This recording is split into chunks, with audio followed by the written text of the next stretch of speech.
Kan lulusan SMA atau SMK bisa nggak jadi pramugari? Hai, nama gue Adele. Ini video gue pertama kalinya gue buat cerita pengalaman gue pribadi gimana gue bisa jadi cabin crew. Sebelumnya juga ada banyak yang tanya ke gue, kan lulusan SMA atau SMK bisa nggak jadi pramugari gitu, melamar jadi pramugari. Gue juga belum melanjutkan kuliah. Gue juga kebetulan lulusan SMK perhotelan. Gue lulusan tahun 2013 dan habis lulus gue langsung melamar kerja. Jadi cabin crew itu cita-cita gue dari kecil gitu.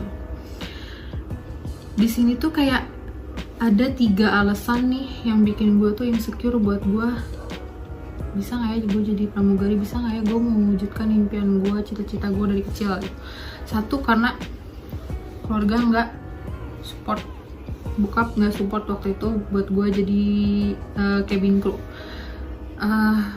Mereka dapat statement negatif tentang cabin crew, jadi mereka nggak ngizinin gue untuk jadi cabin crew. Kedua,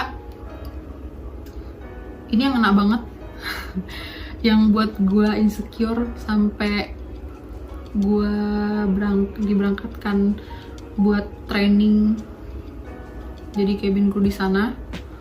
Itu omongan dari teman sendiri.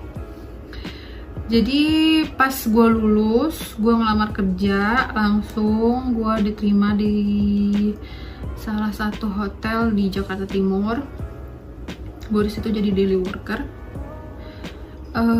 Kalau yang belum tahu, kalau di hotel itu ada 2, jadi satu daily worker, satu staff gitu. Kalau yang daily worker itu tuh dia dibayarnya tuh per hari gitu. Jadi dalam sebulan itu tuh berapa hari dia kerja, nanti dibayarnya segitu di akhir bulannya. Kalau staff ya gajinya mengikuti UMR gitu. Beda kalau udah level atas, beda lagi gajinya.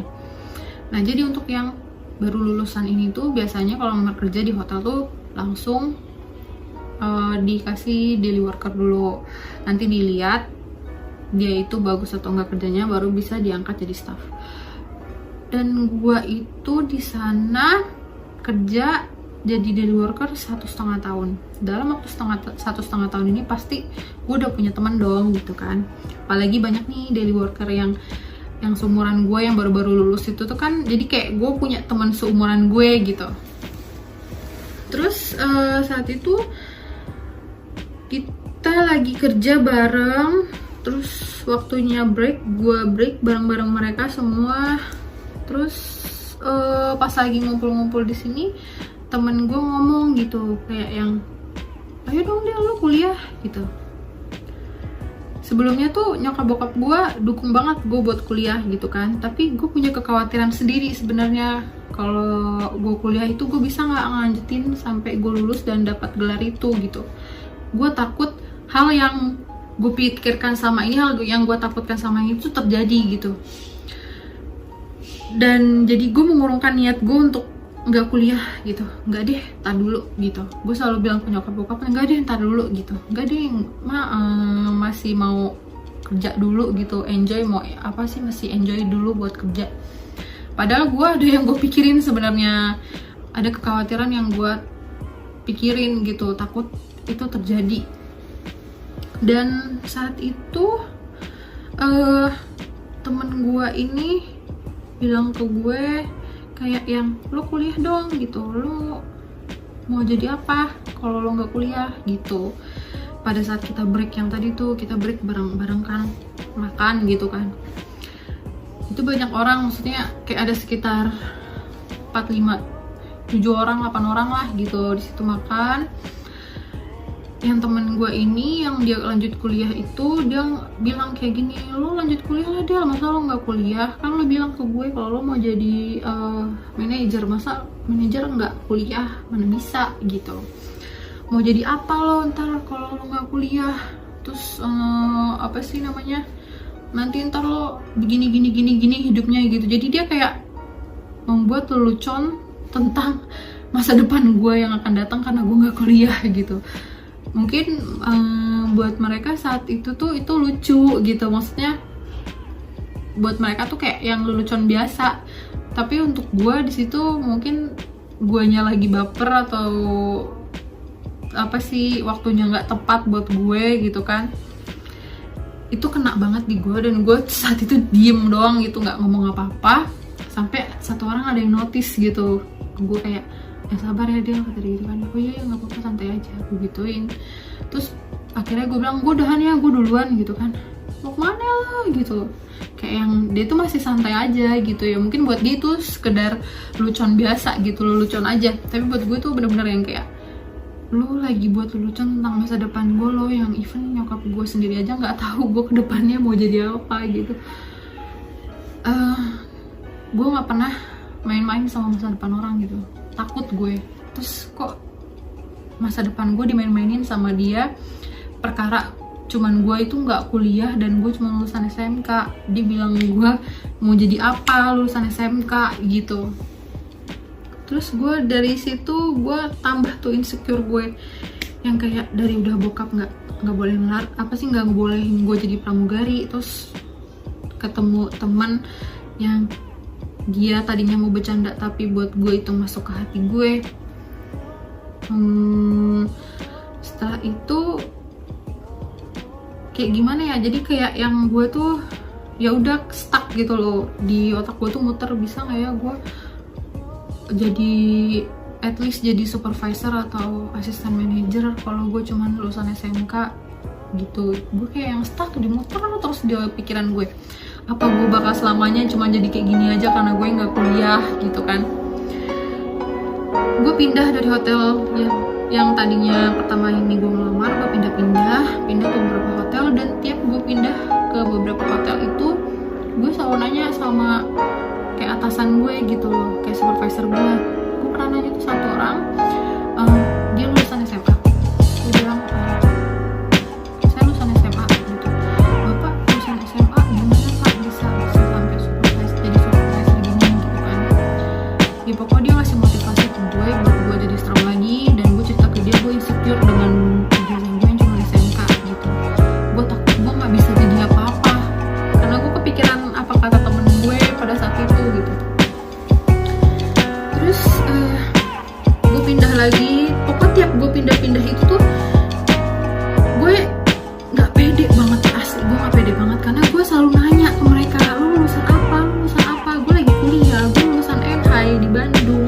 Kalau yang tahu nih orang perhotelan pasti kalau udah denger NHI Bandung tuh kayak wah gila lo gitu. Kayak kebanyakan tuh manajer, GM, general manager di hotel itu tuh yang jadi GM tuh kayak kebanyakan tuh lulusan NHI gitu. Aduh gila, gue yang kayak jadi apa nih, jangan bener lagi katanya anakku nggak bisa jadi apa-apa gitu dengan lulusan gue cuma SMK gitu kan.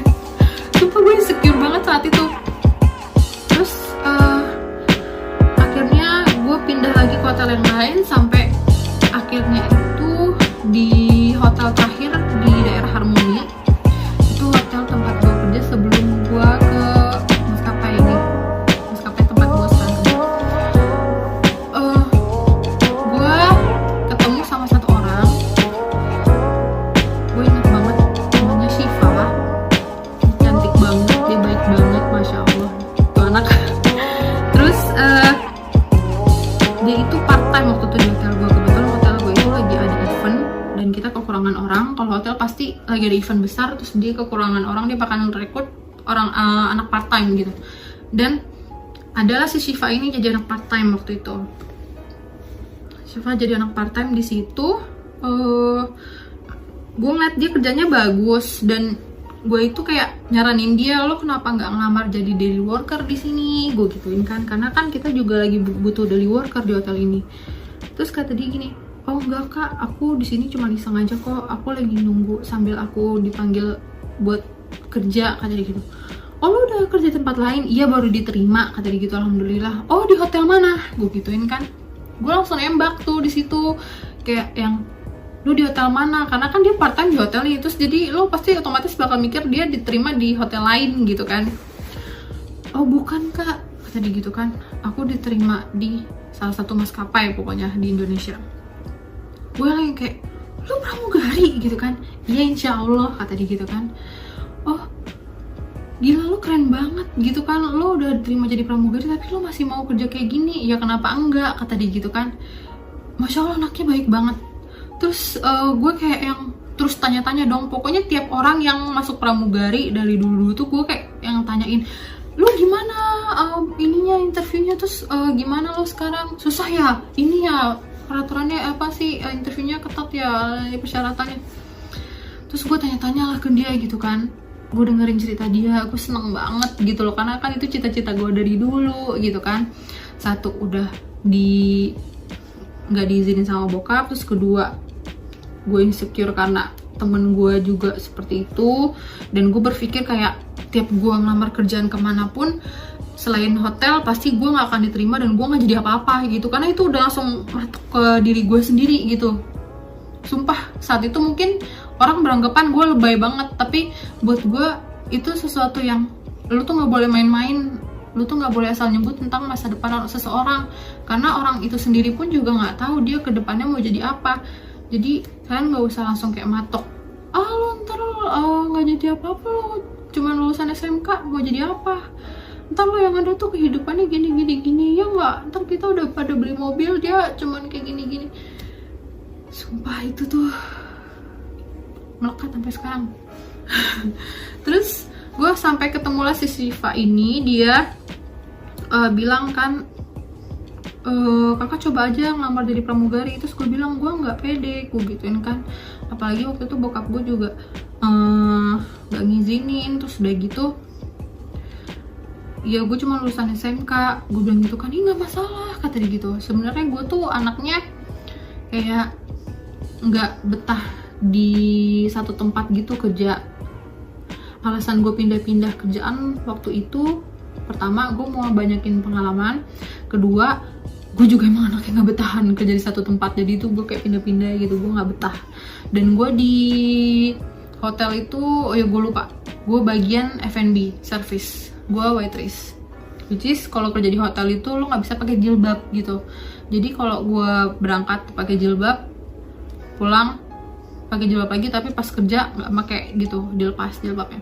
Terus gue bilang lah ke Siva ini, gue insecure, gue nggak pede dengan ijazah gue yang cuma SMA. Terus gue juga apa sih namanya, kayak yang udah ketakutan duluan, kan pramugari itu perfect gitu loh, sedangkan gue tuh kayak, gue juga kayak ngaca ke diri gue tuh kayak gue nggak mampu deh gitu. Terus dia bilang, kak coba dulu aja, nggak ada yang tahu lo kedepannya kayak gimana. Terus habis itu gue juga bilang ke dia, gue tuh pengen deh kerja pakai jilbab, tapi tuh yang nggak di satu tempat, gue bisa kemana-mana gitu. Coba dulu kan, ntar kalau misalkan ada rekrutmen aku kabarin ya kata dia gitu. Oh iya boleh, kita tukeran nomor handphone lah di situ kan. Habis itu dia ngabarin gue saat itu.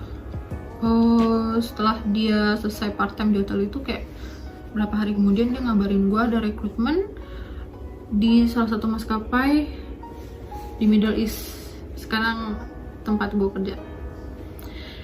Dibilang, kak ini loh kak, maskapai ini lagi buka rekrutmen gitu. Terus gue bilang, aku nggak pede. Tiba-tiba gue yang kayak, udahlah nggak usah, nggak jadi ngelamar gitu kan. Gue bilang lah, enggak, aku nggak pede, gue bilang gitu. Kak coba dulu, beneran deh, nggak ada yang tahu, ini juga maskapainya bisa pakai jilbab loh kak, kata dia gitu. Kan kakak pengen kerja pakai jilbab. Terus gue kayak mikir, masa iya sih bisa pakai jilbab gitu kan. Iya kak, soalnya emang di sana kayak boleh pakai jilbab, boleh enggak gitu. Oh ya udahlah, gue coba. Gue juga penasaran sih sebenarnya apa yang mereka lewati, berapa step yang mereka lewati buat jadi pramugari gitu. Saat itu gue coba ngelamar, walk-in interview. Gue di sini nggak berharap sama sekali buat diterima. Gue di sini nggak berharap yang kayak, nggak mengeluarkan yang kayak yang gue harus diterima, gue harus terima gitu. Saat itu kemampuan gue keluarkan semua, pengetahuan gue keluarin semua pas saat interview. Tapi di sini sama sekali gue nggak berharap untuk gue diterima, karena gue cuman pengen tahu sejauh apa kemampuan gue, bisa nggak sih gue melewati step-step jadi cabin crew, bisa nggak sih gue melewati yang mereka lakukan saat mereka interview gitu loh. Gue tuh penasaran, sebenarnya cuma penasaran, dan nggak kepikiran gitu. Apalagi ditambah pas lagi interview itu kan ribuan orang yang datang dari berbagai maskapai gitu, ada yang udah puluhan kali ngelamar tapi nggak diterima-terima. Jadi mereka tuh kayak udah punya pengalaman masing-masing gitu loh, sedangkan gue ini pertama kalinya gue ngelamar gitu, dan gue nggak tahu apa-apa gitu tentang apa sih dunia maskapai airlines tuh, gue sama sekali nggak tahu gitu. Gue di situ juga nanya-nanya ke beberapa orang, lu lulusan apa? Gila ya, gue masih nanyain loh ke mereka kayak yang, lu lulusan apa? S1, D3, terus ada yang masih kuliah. Gue yang di situ gue juga langsung down lagi, karena mereka yang kayak nggak ada nih yang lulusan SMK bareng gue gitu loh, nggak ada nih yang masih nggak lanjutin kuliah kayak gue gitu. Ih, udahlah pasti gue nggak diterima gitu, mikirnya kayak gitu. Waktu itu gue dari jam 8 pagi sampai jam 6 sore baru kelar. Bayangin deh, itu walk-in interview di hari pertama, dari jam 8 pagi sampai jam 6 sore, dan gue itu baru dipanggil jam 5 sore. Dari jam 8 pagi otomatis lo udah kusut, kucel, udah out-outan, udah yang nggak mood, udah gerah gitu, yang kayak ini nggak kelar-kelar nih gitu, gue nggak dipanggil-panggil gitu. Pas nyampe di tempat itu otomatis tuh gue yang udah kayak down, udah